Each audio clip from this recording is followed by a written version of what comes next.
Suara gelang emas keroncong Buningrum selalu menjadi lonceng bahaya di pendopo marmer yang dingin itu. Demi konten media sosial, dia tega menyiramkan kuah soto panas ke wajah karyawan yang memohon biaya operasi sesar, lalu membuang resep warisan leluhur ke tong sampah basah. Namun, kesombongan itu segera luntur bersama keringat para pejabat di bawah terik matahari saat emas palsu ciptaannya bereaksi menjadi noda aib yang tak bisa dibeli dengan uang. Tekan tombol subscribe dan like dulu ya, biar rezekimu lancar. Lalu absen di kolom komentar, kalian mendengarkan cerita ini dari kota mana? Mari kita mulai dari suara pendingin ruangan yang berdengung halus di balik dinding kaca tebal siang itu. Suara mesin pendingin ruangan berdengung halus namun konstan di balik dinding kaca setebal 2 cm itu. Hembusan angin buatan yang disetel pada suhu 16 derajat Celcius terasa menusuk kulit, menciptakan sebuah ekosistem elit yang terpisah total dari panasnya udara Pekalongan yang berdebu di luar sana. Di dalam ruangan pamer yang megah dengan papan nama emas bertuliskan Pendopo Batik Emas. Aroma melati pengharum ruangan berebut pengpat dengan wangi parfum Eropa yang menyengat. Lantai marmer putih bersih yang didatangkan khusus dari Tulung Agung memantulkan cahaya lampu gantung kristal dengan begitu sempurna.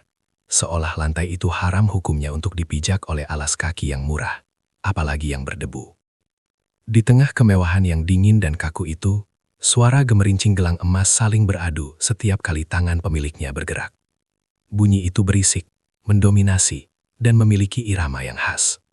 Bagi para karyawan dan buruh batik di sana, gemerincing itu bukan sekadar perhiasan, melainkan lonceng peringatan bahaya.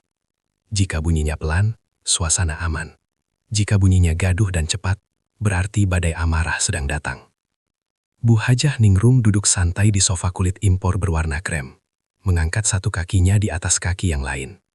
Di tangannya, sebuah mangkuk porselen dengan lis emas berisi soto daging bagian khas dalam yang masih mengepul panas. Tangan kanannya sibuk menyendok kuah yang kaya rempah. Sementara tangan kirinya memegang ponsel pintar keluaran terbaru dengan casing bermerek mencolok. Dia sedang melakukan siaran langsung di media sosial, memamerkan tumpukan kain batik tulis motif pagi sore kepada ribuan pengikut setianya yang silau akan gaya hidupnya. Nah, bunda-bunda cantik, lihat ini ya. Ini tulis asli, bukan cap apalagi printing murahan. Cantingnya saja pakai tembaga murni, lilinnya nomor 1, makanya harganya beda. Kalau mau kelihatan berkelas, ya jangan pelit modal dong. Ocehnya ke arah kamera depan dengan senyum yang dibuat-buat semanis mungkin. 3 orang ibu pejabat dari dinas provinsi duduk di sofa seberangnya. Mereka tersenyum kaku, sesekali mengangguk setuju pada setiap kalimat Buningrum, meski mata mereka melirik jam tangan berulang kali. Mereka adalah tamu penting yang memegang kunci proyek seragam dinas bulan depan. Namun saat ini, mereka tak lebih dari penonton bayaran bagi pertunjukan ego Buningrum. Buningrum tahu mereka butuh komisi, jadi dia merasa berhak mendiamkan mereka demi konten media sosialnya. Pintu kaca pendopo yang berat itu terdorong pelan dari luar. Mas Tio berdiri di ambang pintu dengan nafas memburu yang terdengar berat. Keringat sebesar biji jagung mengalir deras dari pelipisnya, membasahi kerah kaos kampanye Partai Lusuh yang warnanya sudah pudar menjadi abu-abu kusam. Dia ragu untuk melangkah masuk. Matanya menatap nanar ke arah kakinya sendiri. Sandal jepit karetnya penuh dengan debu jalanan aspal yang meleleh karena panas.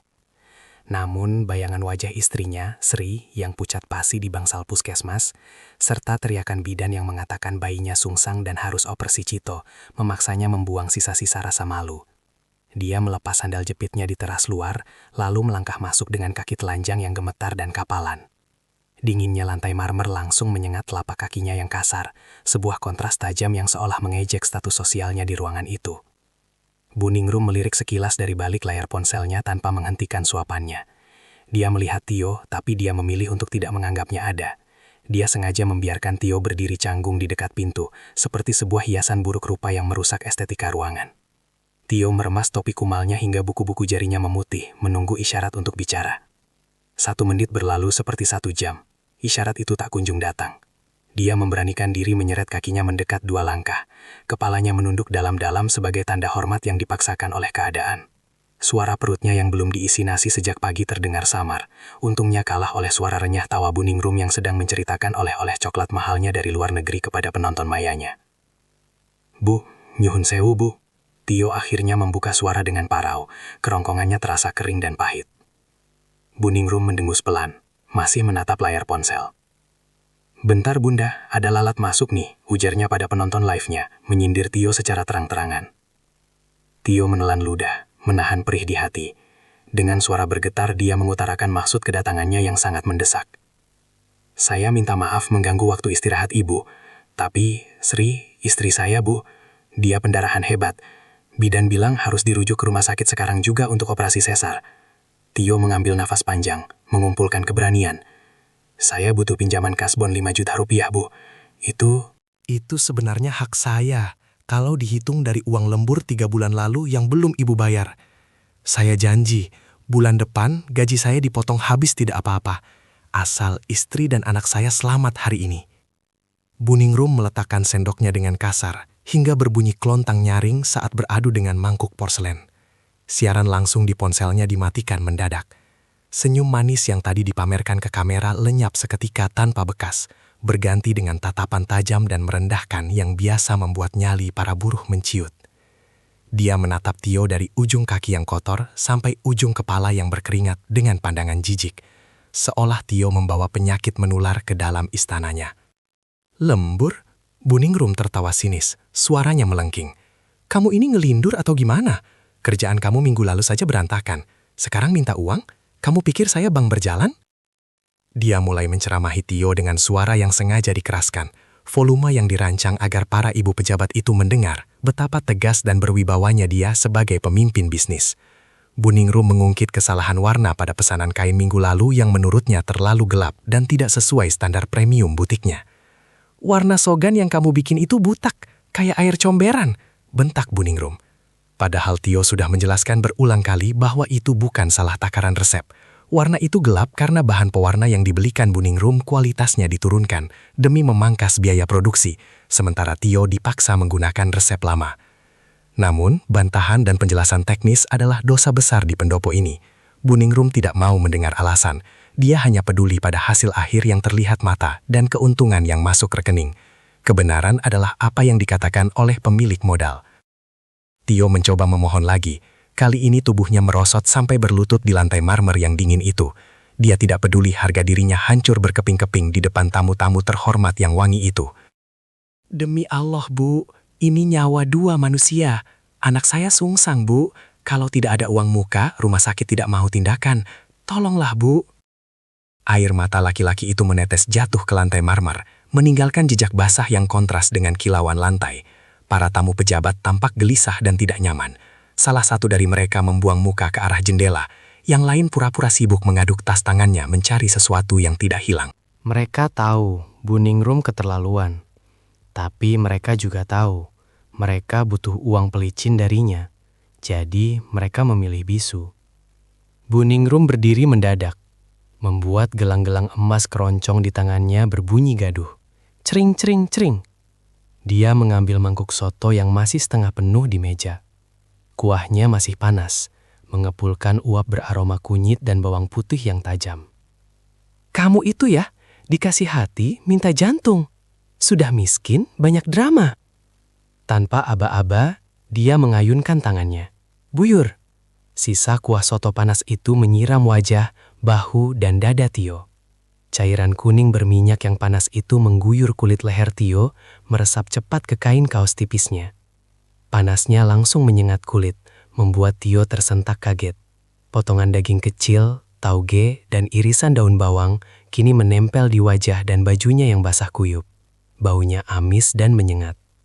Rasa perih akibat panas kuah itu memang membakar kulit.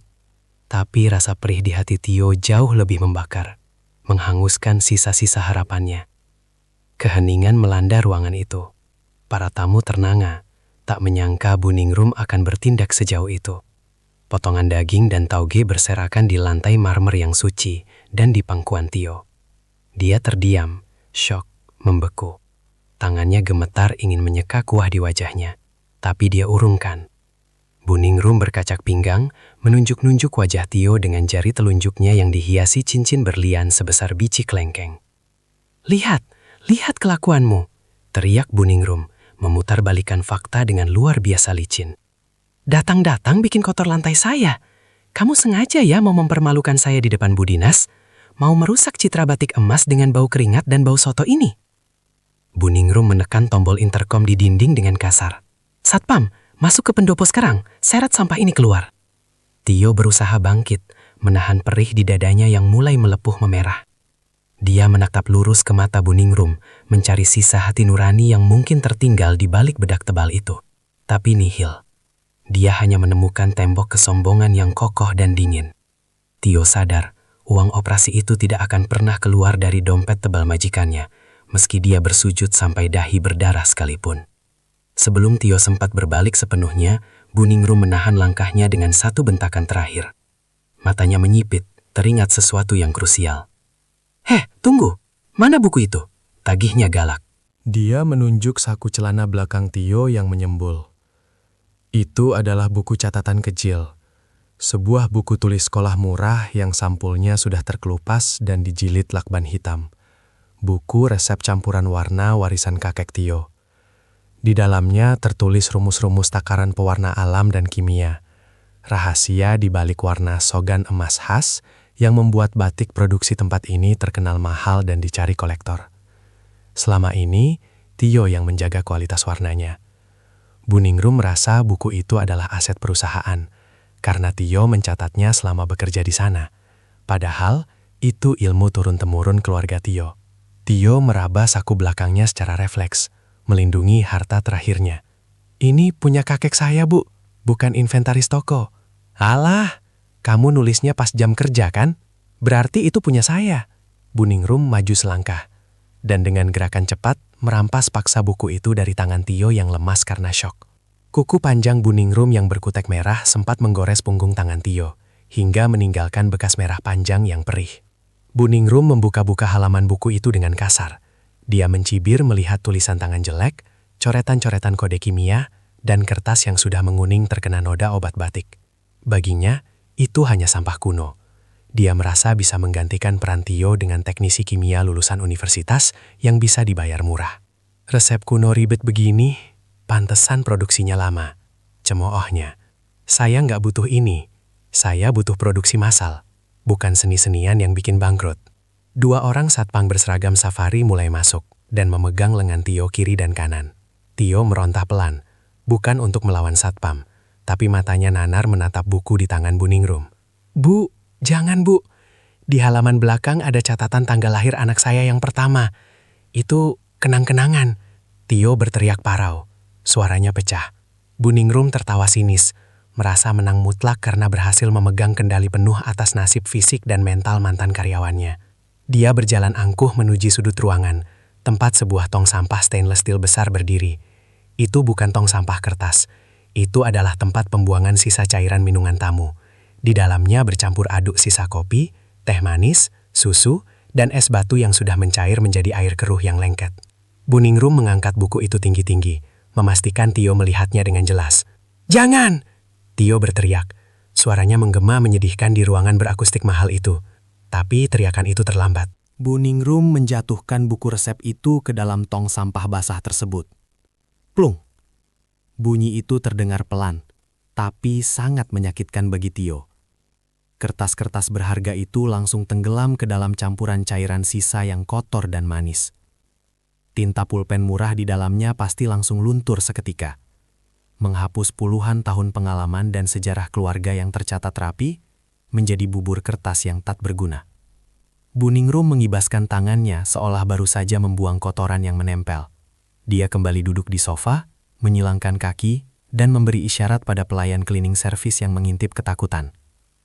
"Pel, bersihkan lantai ini sampai kinclong lagi. Bau amis orang miskin bikin saya mual."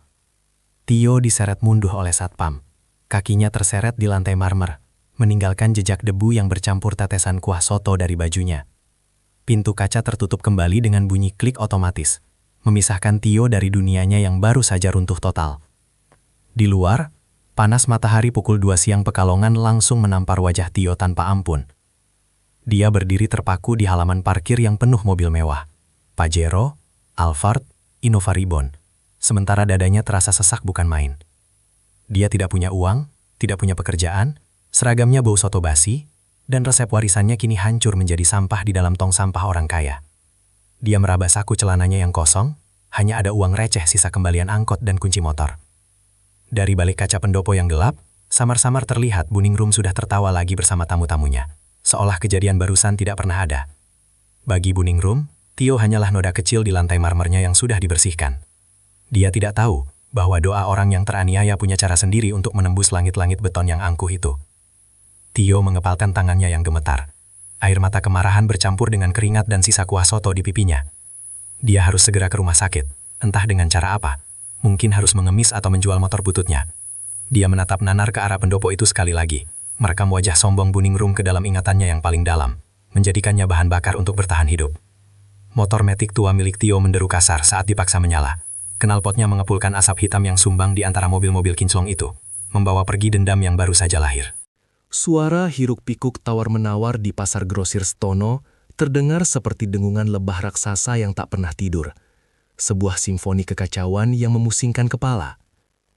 Di bawah atap seng yang memantulkan panas matahari pukul 2 siang, ribuan lembar kain batik berpindah tangan setiap jamnya. Transaksi terjadi dalam hitungan detik, diiringi bunyi lakban coklat yang ditarik kasar, srit, srit, dan suara para kuli panggul yang berteriak lantang meminta jalan di lorong yang sesak. Di sini, tidak ada pendingin ruangan, tidak ada aroma melati. Yang ada hanya bau keringat manusia yang bercampur dengan bau ape kain mori dan debu jalanan yang mengepul setiap kali ada langkah kaki yang tergesa. Di salah satu lorong sempit yang paling pengap, Tio sedang memanggul satu bal besar berisi 20 kodi kain mori mentah. Berat beban itu menekan bahunya hingga tulang selangkanya terasa remuk. Punggungnya serasa mau patah. Tulang belakangnya menjerit protes setiap kali kakinya melangkah menaiki tangga beton pasar yang licin oleh tumpahan es teh dan ludah. Ini adalah dunia yang jauh berbeda dari ketenangan ruang peracikan warna tempat ia biasa bekerja dulu. Di laboratorium kecilnya yang sunyi, Tio adalah seorang maestro, seniman yang dihormati karena ketajaman matanya membedakan gradasi warna. Namun di sini, di pasar yang bising ini, dia bukan siapa-siapa. Dia hanya sekedar kuli angkut lepas tanpa nama, sebuah mesin berdaging yang dibayar per karung, dinilai hanya dari seberapa kuat ototnya, bukan seberapa cerdas otaknya. Nafasnya tersengal berat, berpacu dengan denyut nyeri di dadanya yang belum hilang bekas siraman kuah soto panas tempo hari. Luka bakarnya, yang hanya diolesi salep murah seribuan dari warung kelontong, kini terasa perih luar biasa saat bergesekan dengan kain kasar kaos partai yang basah kuyup oleh keringat asin. Tio menurunkan beban berat itu di depan kios sempit milik Juragan Yanto dengan bunyi bruk yang keras, membuat debu halus berterbangan. Dia menyeka wajahnya yang kusam dengan lengan baju, matanya menatap nanar pada upah Rp20.000, 2 lembar uang kertas lecek yang dilemparkan begitu saja ke atas meja kayu yang penuh noda kopi. "Nih, ambil, jangan ngalangin jalan, masih banyak truk mau bongkar," ujar Juragan Yanto tanpa menoleh, sibuk menghitung kalkulator. Tio memungut uang itu dengan tangan gemetar, Rp20.000. Uang itu bahkan tidak cukup untuk membeli satu kaleng kecil susu formula khusus bayi prematur yang harganya mencekik leher. Bayi merah itu, anak pertamanya yang lahir terlalu cepat karena stres ibunya, kini masih berjuang di dalam inkubator rumah sakit, bertahan hidup dengan bantuan selang-selang kecil yang menopang napasnya. Sementara Sri, istrinya, masih terbaring lemah di bangsal kelas 3 pasca operasi sesar darurat, yang biaya mukanya didapat Tio dari berhutang pada rentenir pasar dengan bunga harian yang mencekik. Setiap detik yang berlalu adalah bunga yang bertambah, dan setiap helaan napas anaknya adalah biaya yang harus dibayar. Di sudut lain kota, di balik pagar tinggi yang memisahkan kemiskinan dan kemewahan, suasana kontras terjadi di area produksi belakang rumah Bu Hajah Ningrum. Gudang pelorodan itu penuh dengan uap panas dari kawah-kawah besar berisi air mendidih yang bergolak ganas. Bau lilin malam yang meleleh, bercampur dengan aroma tajam bahan kimia, water glass, soda ash, dan kaustik, menusuk hidung siapa saja yang tidak terbiasa, membuat paru-paru terasa sesak. Namun, Bu Ningrum tampak tidak terganggu sama sekali. Dia berdiri di sana bak seorang ratu di tengah neraka industri, mengenakan masker medis bermotif bunga impor yang senada dengan gamis mahalnya. Matanya yang tajam seperti elang memantau kerja karyawan barunya, mencari celah kesalahan sekecil apapun. Kipas angin tangan elektrik di genggamannya berdengung pelan. Usaha sia-sia untuk menghalau hawa panas yang mengancam melunturkan make up tebalnya. Karyawan baru itu, seorang pemuda kurus lulusan SMK Kimia Industri bernama Rudy, tampak gemetar memegang gelas ukur kaca. Keringat dingin mengucur di dahinya, bukan hanya karena panas, tapi karena tekanan mental. Dia sedang berusaha menakar larutan pengunci warna, fixer, sesuai teori yang dia pelajari mati-matian di sekolah. Tangannya ragu-ragu menuangkan cairan kental bening itu ke dalam bak pencelupan. Matanya bolak-balik melihat jam dinding yang berdetak terlalu cepat. Menurut prosedur standar operasional yang benar, kain batik yang sudah diwarna harus direndam dalam larutan pengunci selama minimal 6 jam, agar warnanya matang, meresap sempurna ke serat kain, dan tidak luntur saat dicuci. Lama sekali kamu ini, kayak Putri Solo mau mandiin bayi. Bentak Buningrum tiba-tiba.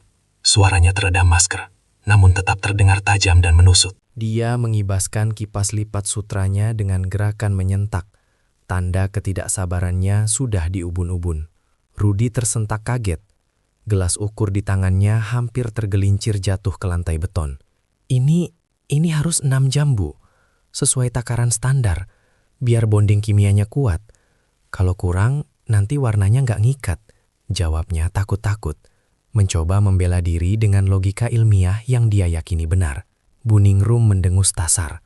Suara ejekan terdengar jelas dari tenggorokannya. Dia melangkah maju. Hak sepatunya berbunyi tak, tak, tak, mengintimidasi, dan merebut gelas ukur itu dari tangan Rudy dengan kasar. Teori itu di sekolahan, Le. Di sini kita pakai naluri bisnis, pakai otak dagang, ujarnya ketus. Matanya melotot. Kalau nunggu 6 jam kapan keringnya? Kapan dikirimnya? Kamu mau bayar denda keterlambatan? Truk ekspedisi datang jam 4 sore, ini sudah jam 2. Kamu mau bikin saya rugi? Tanpa ragu sedikit pun, Buningrum berjalan ke sudut gudang dan mengambil jerigen besar berwarna biru kusam. Jerigen itu berisi cairan penguat warna kimia murahan yang baru dia beli dari sales keliling kemarin sore. Jenis obat keras yang biasanya dihindari oleh pembatik tulis halus karena efek sampingnya yang merusak serat dalam jangka panjang. Tutup jerigen dibuka paksa. Bau menyengat seperti amonia langsung menguar. Jauh lebih keras dan pedas daripada ramuan herbal kulit kayu tinggi yang biasa diracik Tio dengan telaten. Buningrum menuangkan cairan itu sembarangan ke dalam bak pencelupan. Glogok, glogok, glogok. Tidak pakai takaran mililiter, tidak pakai timbangan, tidak pakai perasaan. Murni berdasar nafsu ingin cepat selesai. Cairan itu berbuih mendesis saat menyentuh air. Warnanya berubah menjadi keruh menjijikkan seperti air limbah. Pakai ini saja. Dosisnya saya double 3 kali lipat. Setengah jam juga pasti sudah nempel itu warna. Perintah Buningrum dengan nada final yang tidak boleh dibantah oleh siapapun. Termasuk Tuhan sekalipun di gudang ini. Dia merasa jenius karena bisa memotong waktu produksi dari 6 jam menjadi 30 menit.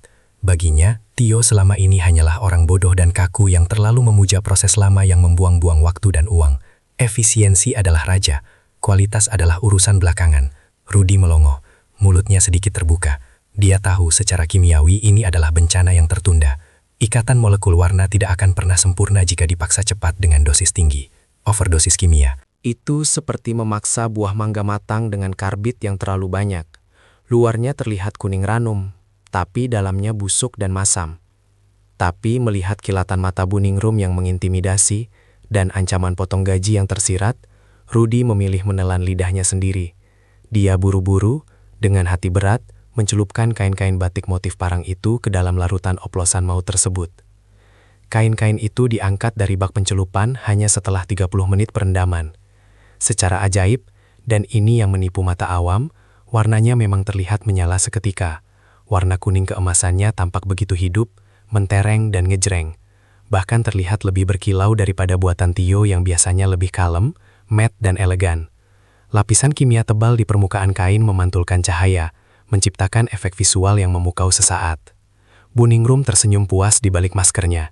Dia merasa telah mematahkan mitos bahwa resep kuno warisan leluhur Tio adalah segalanya. Lihatlah, pikirnya dengan angkuh. Dengan kimia modern, sedikit keberanian dan modal nekat, dia bisa menciptakan emas dalam sekejap mata. Proses selanjutnya adalah pelorodan, merebus kain untuk merontokkan lilin malam yang menempel. Kain-kain itu dimasukkan ke dalam air mendidih. Uap mengepul tinggi, membawa serta sisa-sisa lilin yang mengapung di permukaan seperti lemak sup. Saat kain diangkat dan dibilas air dingin, motif parang itu muncul dengan gagah. Garis-garisnya tegas, warna sogannya berkilau diterpa sinar matahari sore yang masuk lewat ventilasi gudang. Sepintas, itu adalah kain kualitas ekspor. Buningrum menyuruh para buruh jemur untuk segera mengangin-anginkan kain itu di bawah kipas angin industri kecepatan tinggi, bukan di jemuran luar. "Jangan kena matahari langsung," teriaknya. Dia beralasan takut warnanya kaget. Padahal, alasan sebenarnya yang dia simpan sendiri adalah dia takut ketahuan kalau warnanya belum benar-benar matang. Jika kena panas matahari langsung sekarang, warnanya mungkin akan langsung belang sebelum sempat dilipat. 2 jam kemudian, ratusan potong kain seragam itu sudah terlipat rapi di dalam plastik bening tebal berlogo batik emas. Tumpukan kain itu dibawa masuk ke ruang pamer yang dingin. Di bawah sorotan lampu kristal pendopo yang mewah, kain-kain itu terlihat sempurna tanpa celah. Warna emasnya memantulkan cahaya lampu, menciptakan ilusi kemewahan yang memabukkan. Siapapun yang melihatnya pasti akan mengira ini adalah batik tulis kualitas super yang dikerjakan berbulan-bulan dengan penuh cinta, bukan hasil kebut semalam dengan bahan kimia dosis tinggi yang dipaksakan. Buningrum duduk di meja kasirnya yang terbuat dari kayu jati ukir Jepara. Jari-jarinya yang lentik dengan cincin berlian menari di atas layar ponsel. Dia memotret tumpukan paket siap kirim itu dari angle terbaik, memberinya filter sedikit agar warnanya makin keluar dan mengirimkannya ke nomor WhatsApp Kepala Dinas Provinsi. Tidak butuh waktu lama, ponselnya bergetar panjang. Ting! Sebuah notifikasi dari aplikasi mobile banking muncul di layar. Angka 0 yang berderet banyak itu membuat senyum Buningrum mengembang lebar, lebih lebar dari sebelumnya. Pelunasan 100% sudah masuk. Angka ratusan juta rupiah berpindah rekening dalam sekejap mata, bahkan sebelum truk ekspedisi menyalakan mesinnya. Gampang kan? Gumamnya pada diri sendiri, sambil mengelus layar ponselnya seolah itu adalah pipi kekasih yang paling dicintai. Siapa butuh Tio? Siapa butuh resep kuno? Aku bisa untung 2 kali lipat dengan cara begini tanpa harus dengar ceramah soal filosofi warna. Dia memanggil Pak Rahmat, sopir pribadinya yang setia namun pendiam. Pak Rahmat masuk dengan tergopoh-gopoh, topinya dikepit di ketiak, takut membuat kesalahan. Buningrum memerintahkan Pak Rahmat untuk mengawal pengiriman ini sampai ke gudang provinsi. Jangan sampai ada yang lecet, jangan sampai kehujanan. Ini barang mahal, Pak. Awas kalau hilang satu, Bapak jual ginjal pun gak akan bisa ganti. Ancamnya santai, tapi serius. Sementara itu, di pinggir jalan raya Pantura yang mulai gelap dan berdebu, Tio sedang menuntun motor metik tuanya yang mogok kehabisan bensin. Dia baru saja berjalan kaki 3 km setelah ditolak bekerja di 3 toko batik lain. Nama baiknya ternyata sudah di-blacklist oleh Buningrum lewat grup WhatsApp Paguyuban Juragan Batik Kota itu. Dia dituduh sebagai pembangkang dan pencuri resep, sebuah fitnah keji yang menutup semua pintu rezeki baginya. Kakinya terseok, sandal jepitnya sudah tipis nyaris berlubang. Perutnya melilit perih, asam lambungnya naik karena stres dan lapar. Saat dia berhenti sejenak di bawah pohon asem untuk menghela napas, sebuah truk box besar mengkilap berlogo batik emas melintas kencang di sampingnya. Wuss! Angin dari truk itu menampar wajah Tio, menerbangkan debu jalanan dan asap knalpot hitam ke matanya yang lelah. Tio mengenali truk itu. Itu truk pengiriman barang milik mantan majikannya. Dia menatap lampu belakang truk yang menjauh dengan perasaan campur aduk, marah, sedih, dan tidak berdaya. Namun, di balik rasa iri melihat bisnis itu tetap jalan tanpanya, ada firasat buruk yang mendadak menyergap dadanya. Insting senimannya berbicara. Sebagai ahli warna yang sudah puluhan tahun menggeluti kimia batik, dia tahu betul kondisi alam saat ini. Dia menatap langit yang mendung pekat, tapi udaranya terasa sangat gerah dan lembab, sumuk. Ini adalah cuaca terburuk untuk batik yang tidak matang prosesnya. Mereka kirim sekarang, bisik Tio pada angin lalu. Padahal baru kemarin proses celup. Jika Buningrum mengejar target secepat ini tanpa dirinya, pasti ada proses vital yang dilompati. Pasti fase penguncian warna dipangkas. Dan alam punya cara kejam untuk menguji kejujuran sebuah karya. Kelembapan tinggi hari ini, ditambah keringat pemakai nanti, akan menjadi katalis bencana bagi kain-kain itu. Di dalam pendopo yang kini sunyi setelah jam kerja usai, Buningrum sedang sibuk menghitung ulang keuntungan bersihnya di kalkulator besar. Jari-jarinya menari lincah. Dia membayangkan akan membeli gelang berlian model baru untuk dipakai di arisan sosialita bulan depan. Dia merasa di atas angin, merasa tak tersentuh, merasa dunia ini tunduk di bawah kakinya. Dia tidak sadar bahwa di dalam serat-serat kain yang baru saja dia kirim, ada bom waktu kimiawi yang sedang berdetak, menunggu pemicu yang tepat untuk meledak. Pemicu itu bukan api, melainkan sesuatu yang sangat sederhana dan alami, keringat manusia dan terik matahari khatulistiwa. Cahaya lampu kristal berpendar indah menyoroti lantai marmer yang bersih, menyembunyikan fakta bahwa pondasi bisnis malam ini dibangun di atas penipuan kualitas yang rapuh. Buningrum menutup buku kasnya dengan bunyi plak yang mantap, lalu mematikan lampu utama. Gelap menyelimuti ruangan, hanya menyisakan lampu indikator AC yang berkedip merah seperti mata pengintai di kegelapan, satu-satunya saksi bisu kecurangan hari itu. Di luar gerbang yang kokoh, guntur mulai terdengar bergemuruh pelan di kejauhan, tapi bukan hujan air yang akan turun esok hari untuk membasuh dosa, melainkan panas terik yang akan membakar segalanya hingga telanjang. Buningrum melangkah ringan menaiki tangga rumah utamanya, bersiap tidur nyenyak di kasur empuknya dengan mimpi tentang uang, pujian, dan kekuasaan. Sama sekali buta pada bencana yang sedang melaju kencang di jalan tol menuju ibu kota provinsi. Uang pelunasan sudah aman di rekening, dan reputasinya malam ini terasa lebih berkilau daripada emas palsu yang baru saja dia ciptakan dengan penuh kesombongan. Matahari siang itu menggantung tegak lurus tepat di atas alun-alun kota, seolah sedang menghukum siapa saja yang berani menantang teriknya. Langit berwarna biru pucat, tanpa awan sedikit pun yang menaungi ribuan orang yang berkumpul untuk upacara peresmian proyek provinsi. Panasnya bukan main-main. Aspal jalanan memancarkan uap panas yang membuat pandangan mata menjadi bergelombang, seperti fatamorgana di gurun pasir. Burung-burung gereja pun enggan terbang, memilih bersembunyi di balik dahan pohon asem yang daunnya layu. Di barisan paling depan, di panggung kehormatan yang megah namun tidak beratap, berdirilah 30 orang pejabat teras. Mereka berbaris rapi bak tentara, mengenakan seragam kebanggaan baru mereka. Seragam batik motif parang berwarna emas menyala, hasil karya butik batik emas yang dikerjakan dengan sistem kebut semalam. Kain itu terlihat kaku dan tebal, membungkus tubuh-tubuh yang mulai basah oleh keringat. Dari kejauhan, warna emas kain itu memang tampak memukau, berkilau menantang matahari seolah terbuat dari lempengan logam mulia. Bu Hajah Ningrum duduk santai di tenda VIP yang terletak di sisi panggung. Tenda itu dilengkapi dengan 3 unit standing AC, pendingin udara portabel, yang menyemburkan hawa dingin langsung ke arah wajahnya. Dia tersenyum lebar, gigi putih hasil venernya berkilauan, sambil mengipas-ngipaskan undangan mewahnya yang berhologram. Dia merasa seperti ratu yang baru saja menaklukkan dunia. Matanya tak lepas dari layar LED raksasa di samping panggung, yang menyorot wajah-wajah pejabat yang mengenakan karyanya secara close-up. Dalam hati, kalkulator bisnisnya berbunyi kring-kring. Dia sudah menghitung berapa banyak pesanan susulan yang akan datang setelah acara ini sukses besar. Dia membayangkan akan memperluas pendopo marmernya sampai menggusur tanah kosong di sebelah rumahnya untuk dijadikan garasi koleksi mobil barunya. "Lihat itu, Jeng," bisiknya pada rekan sosialita di sebelahnya. "Itu emasnya hidup banget kan? Cuma saya yang bisa bikin warna begitu, yang lain mah lewat." Namun, alam punya cara sendiri yang kejam untuk menagih hutang kejujuran yang tidak dibayar. Suhu udara siang itu mencapai 34 derajat Celcius dengan kelembaban udara hampir 90%. Kombinasi maut ini membuat keringat mengucur deras dari pori-pori kulit para pejabat yang rata-rata berbadan subur itu.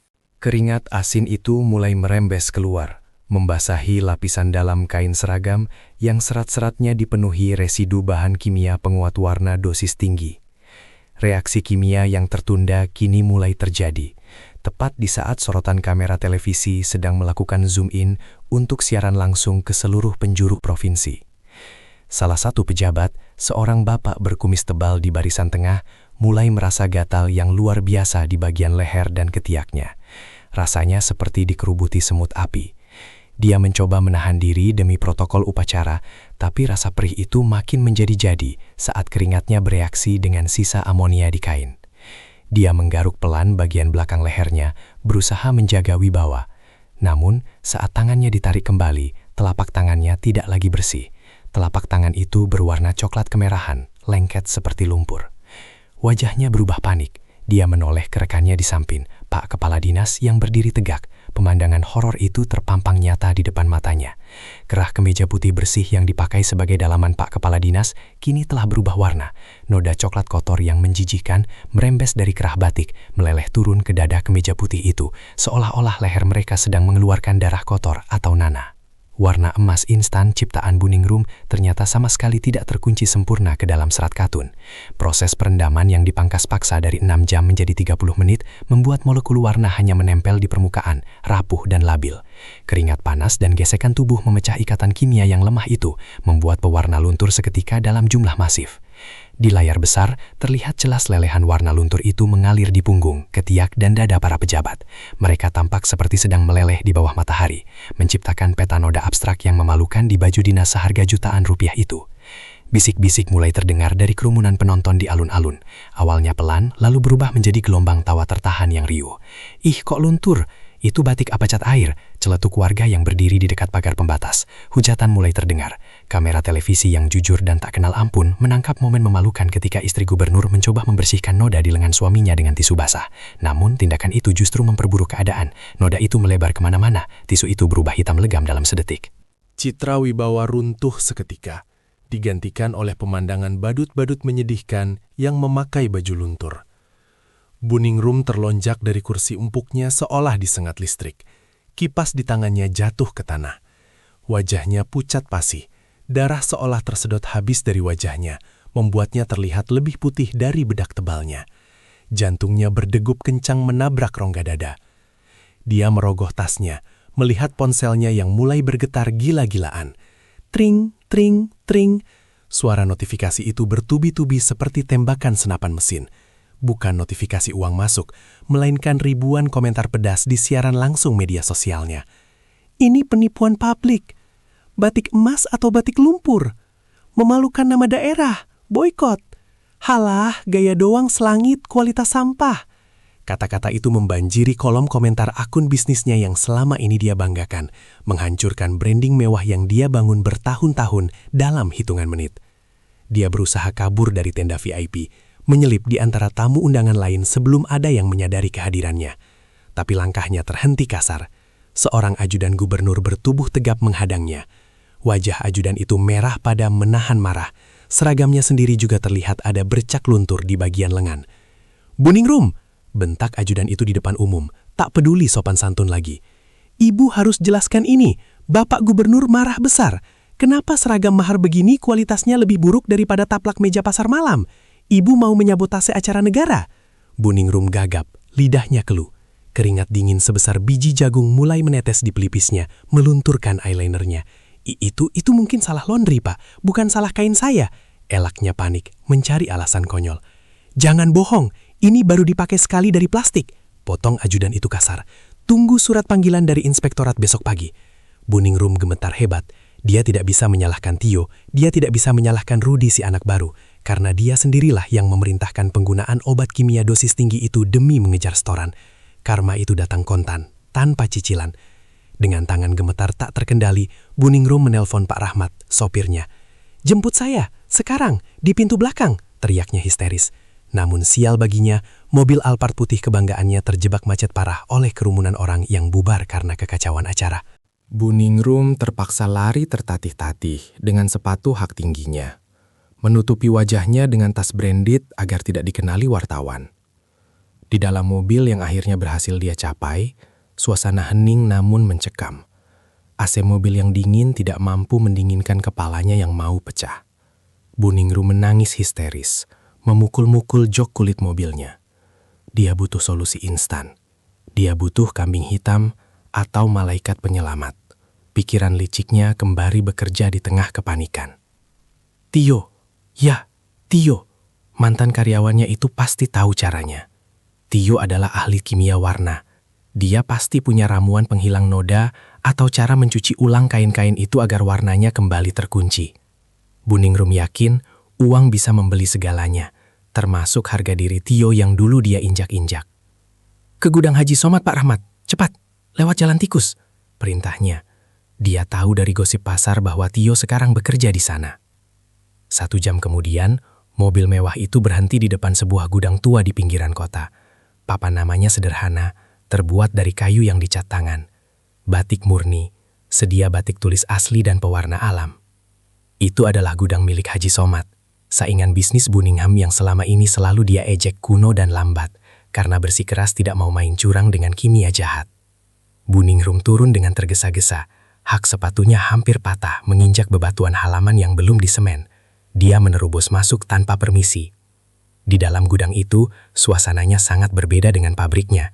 Udaranya sejuk alami karena ventilasi yang tinggi, tidak ada bau amonia yang menyengat. Yang ada hanya aroma harum lilin malam, gondorukem, dan wangi kulit kayu tinggi yang sedang direbus. Tio sedang berdiri di depan wajan tembaga besar, memegang canting dengan tenang. Gerakannya luas, tok-tok-tok, mengetuk canting ke wajan dengan irama yang menenangkan. Wajahnya bersih, lebih berisi, tidak ada beban ketakutan seperti dulu. Dia tersenyum tulus pada Haji Somad yang sedang memeriksa hasil celupan warna biru indigo yang matang sempurna. Di meja kerja Tio, tidak ada buku resep lusuh yang dulu dibuang Buningrum ke tong sampah. Tio tidak membutuhkannya lagi. Semua resep itu sudah ada di kepalanya, terpatri dalam ingatan dan feeling yang tak bisa dibuang ke tong sampah manapun. "Tio!" teriak Buningrum, suaranya parau, merusak ketenangan tempat itu. "Kamu harus ikut saya sekarang. Darurat. Saya bayar kamu 3 kali lipat. Tidak, 10 kali lipat dari gaji si Somad ini." Tolong benerin seragam pejabat itu. Kamu pasti punya obatnya kan? Kamu kan pintar. Tio menoleh pelan. Tidak ada kaget di wajahnya. Dia meletakkan cantingnya dengan hati-hati di wajan agar lilin panasnya tidak tumpah. Sebuah etika kerja yang tidak pernah dimengerti Buningrum. Dia menatap mantan majikannya itu dengan tatapan datar, tanpa dendam yang berapi-api, tapi juga tanpa rasa hormat sedikit pun. Dia melihat wanita yang dulu begitu dominan, kini tampak berantakan, make up luntur oleh air mata dan keringat, persis seperti kain batik buatannya yang gagal total. "Maaf, Bu," jawab Tio tenang. Suaranya mantap dan berwibawa. "Resep saya tidak bisa dipakai untuk memperbaiki kain yang sudah rusak dari akarnya. Kain Ibu itu matang karbitan. Serat katunnya sudah hancur kena kimia keras yang dipaksa masuk. Ibarat nasi sudah jadi bubur basi. Tidak ada obatnya selain dibuang atau dibakar." "Jangan sok suci kamu!" Buningrum mulai histeris, hendak meraih lengan Tio, mencoba memaksanya. "Kamu curi resep saya kan? Makanya kamu kerja di sini. Kamu sengaja bikin saya hancur kan?" Haji Somad melangkah maju, menghalangi Buningrum dengan tubuhnya yang tegap. Orang tua itu tersenyum tipis, senyum orang yang menang tanpa perlu bertarung. "Resep itu ada di otak dan hati Tio, Bu Hajah. Ilmu itu milik siapa yang merawatnya, bukan siapa yang membelinya dengan kasar. Di sini, Tio bukan buruh. Dia saya angkat jadi mitra kepala produksi. Gajinya bagi hasil, 50-50. Dan asal Ibu tahu, anaknya yang di rumah sakit sudah saya lunasi semua biayanya kemarin sore. Bayinya sudah pulang, sehat." Haji Somad menatap tajam. "Kami tidak butuh uang Ibu. Uang Ibu tidak laku di sini." Mendengar itu, lutut Buningrum lemas seketika. Dia mundur selangkah demi selangkah, nyaris terjatuh. Fakta bahwa Tio sudah ditolong orang lain, fakta bahwa Tio sudah mandiri dan sejahtera tanpa dirinya, memukulnya lebih keras daripada kerugian materi miliaran rupiah. Dia sadar, dia tidak hanya kehilangan ahli warna terbaik, tapi dia juga kehilangan martabatnya sebagai penguasa pasar. Uangnya tidak lagi punya kuasa. Buningrum berbalik pergi dengan langkah gontai, seperti mayat hidup. Dia kembali ke mobil mewahnya yang kini terasa sempit dan menyesakkan seperti peti mati besi. Di sepanjang jalan pulang, pemandangan kehancuran mulai terlihat nyata. Dia melihat baliho-baliho besar promosi batik emas miliknya di perempatan jalan sedang diturunkan paksa oleh petugas Satpol PP. Kain rentangnya disobek. Berita tentang dugaan korupsi pengadaan seragam fiktif dan penipuan mulai menyebar lewat siaran radio mobil yang didengar Pak Rahmat. Suara penyiar berita yang datar namun kejam memberitakan. Kejaksaan Tinggi akan segera memanggil penyedia barang CV batik emas untuk diperiksa terkait dugaan markup dan penipuan kualitas barang. Dia sampai di rumah mewahnya yang sepi, pagar tingginya terasa mengurung, bukan melindungi. Pendopo marmer itu kini gelap gulita. Para karyawan sudah pulang lebih awal, kabur karena takut diamuk massa atau polisi yang mungkin datang. Buningrum masuk ke pendopo, duduk sendirian di sofa kulit tempat dia biasa melakukan siaran langsung dengan angkuh. Tidak ada lagi komentar pujian Bunda Cantik. Yang ada di layar ponselnya hanya notifikasi pembatalan order massal dari butik-butik langganannya di Jakarta dan Surabaya. Distributor memutus kontrak sepihak. Gelang-gelang emas keroncong di tangannya, yang dulu bunyinya ia banggakan sebagai musik kekuasaan, kini terasa berat dan dingin. Terasa seperti borgol yang mengekang pergelangan tangannya. Dia menatap lantai marmer putih itu dengan tatapan kosong. Di sana, di dekat pintu, dia seolah melihat bayangan masa lalu. Masih ada bekas noda samar sisa kuah soto yang dulu dia siramkan ke Tio. Noda itu memang sudah dipel bersih, tapi bayangannya tetap ada di retinasnya, menjadi saksi bisu awal kehancurannya.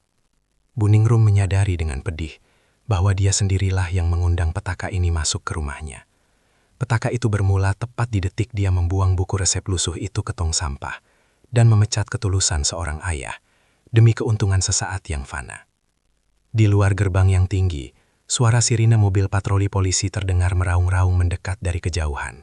Wiu, wiu, wiu. Suaranya membelah kesunyian malam yang mencekam. Lampu rotari biru berputar-putar, memantul di dinding kaca pendopo, menciptakan bayangan hantu yang menari-nari di wajah Buningrum yang sudah pasrah. Dia tidak bergerak, tidak lari. Dia hanya duduk diam, menunggu ketukan di pintu yang akan mengakhiri segalanya. Sementara gema tawa Tio dan tangis bayinya yang selamat seolah terdengar sayup-sayup menghantuinya dari kejauhan.